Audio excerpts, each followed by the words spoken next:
Good morning, guys. Adam Clark here. It's another edition of the Personal Development Minute. How did you sleep last night? How did you sleep? Are you feeling slow, tired, don't really want to do anything today? Well, if you're feeling that way, chances are you need to make sleep a bigger priority, right? So getting quality sleep can be the difference between getting a higher grade on a test, on that paper, knocking out that sales presentation at work, losing weight, building muscle, building more muscle, or being a more fun person to be around and just living your best life. So I know I hear this sometimes. I'll sleep when I die. Well, if you use that mentality, if you adopt that mentality, you'll be sleeping sooner rather than later, right? Sleep is our recovery time. It's when the body and mind resets and re-energizes, right? It's super important. And without regular quality sleep, right, you can run into a multitude of problems, and we know them: weight gain, right, irritability, high blood pressure, muscle loss, right? It's basically an increased risk of all the bad things and decreased productivity, which is not good, right? So what are some steps you can take to fix that? Well, recently I read a book called Sleep Smarter by Sean Stevenson. He is a sleep expert, and there were some interesting studies in there that show little things that we can do to get higher quality sleep. So number one, get out during the day. Get out during the day. That's get fresh air, get sunlight. There's a study that shows office workers who don't have regular exposure to the natural light through windows or being outside, right? They get an average of 46 minutes less sleep each night than someone who does,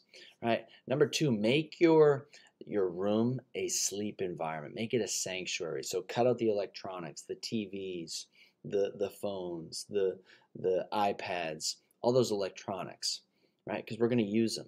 And right when we use them, when we use those, we're going to stay up later. Our quality of sleep is going to suffer. So if we can make just our room a sleep sanctuary, you're going to get higher quality sleep.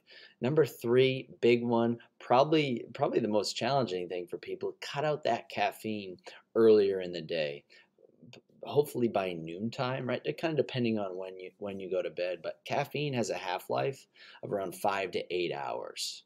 Right, so what's a half-life? Basically, half of it's in the system within that specific amount of time. So some is still in your system, and that's really affecting your sleep. But if you're having coffee or a caffeinated beverage at 5 p.m., right, you're going to be wired. Maybe you fall asleep, but your brain is still turned on. So really cut that out earlier in the day. And then the last one, guys, is make sure your room is cool.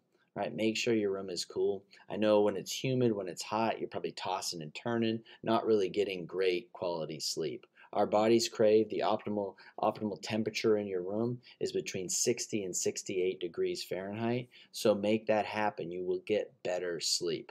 One thing we use at home is called the chili pad, and that has been a game changer for us, where it makes our mattress nice and cool. So I highly recommend that. That's investing in your sleep. So guys, start taking your sleep seriously. Make it a priority. And when you do that, you're going to see positive results, not only physically, mentally, but every other area of your life. I promise that. So make sure you prioritize that sleep. Now go out there and dominate.